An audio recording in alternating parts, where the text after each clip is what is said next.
Hai, saya Suraya. Saya dari Lunas Kedah. Saya menggunakan Proton Juara untuk berniaga dan juga bersantai bersama keluarga. Masa mula-mula abah saya beli dulu, year 2012, Proton Juara ni berharga RM12,000, model 1.1E, year 2001. Dan sekarang saya convert Mr. Chem ini menjadi camper van untuk aktiviti riadah bersama keluarga saya. Di masa yang lain, saya gunakan camper van ini untuk menjalankan perniagaan kecil saya iaitu coconut smoothies. Kerja-kerja pembikinan ni saya buat bersama abah saya. Mengambil masa selama seminggu. Kami bertukus lumus menyiapkan camper van ni tapi masih belum siap sepenuhnya lagi. Pada mulanya saya mendapat idea daripada ayah saya. Ayah saya memang berminat menggunakan van, tidur dalam van, travel ke Langkawi, Cameron Highland. Mula saya tu macam tak minat sangat. Tapi bila saya tengok, macam seronok juga kan. Lepas tu saya mulalah, saya start Google, tengok YouTube. Macam satu aktiviti yang menarik. Jadinya, sebelum ni saya berniaga dalam orang ni juga, pasang kemah. Jadinya, bila saya tengok, ayah saya selalu macam guna barang-barang yang portable sebab dia selalu travel.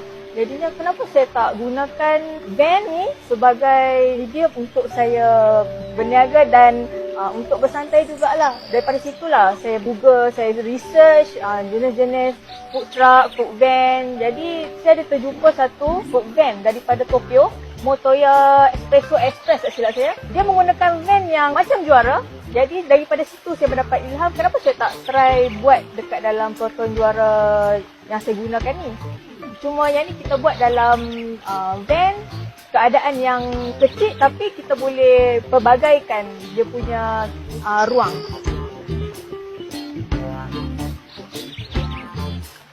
Inilah Proton Juara dan ini auto, ada 2 tempat duduk, jadi yang ni semua standard. Ini tempat tidur saya untuk seorang.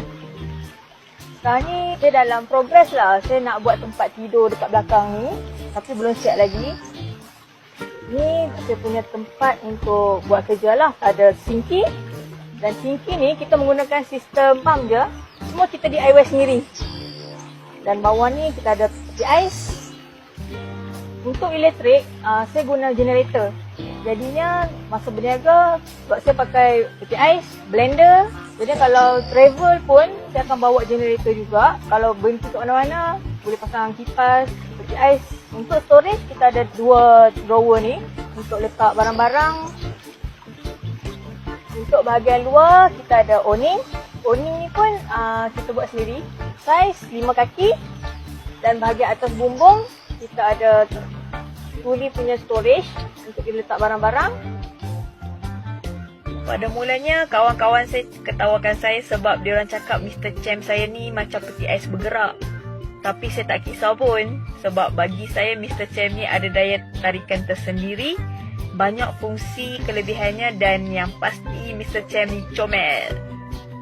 Perkara yang paling rumit semasa proses pembikinan ni ialah ketika membuat kabinet dan finishing. Kita harus betul-betul teliti untuk mendapat ukuran yang tepat dan hasil yang kemas.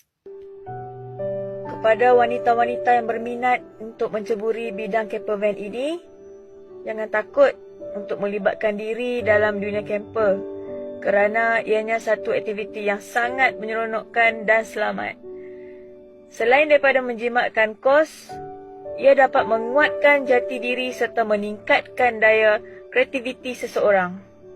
Setiap apa pun cabaran yang kita harungi, kita perlu memaksa diri untuk menjalani proses refleksi dan berfikir.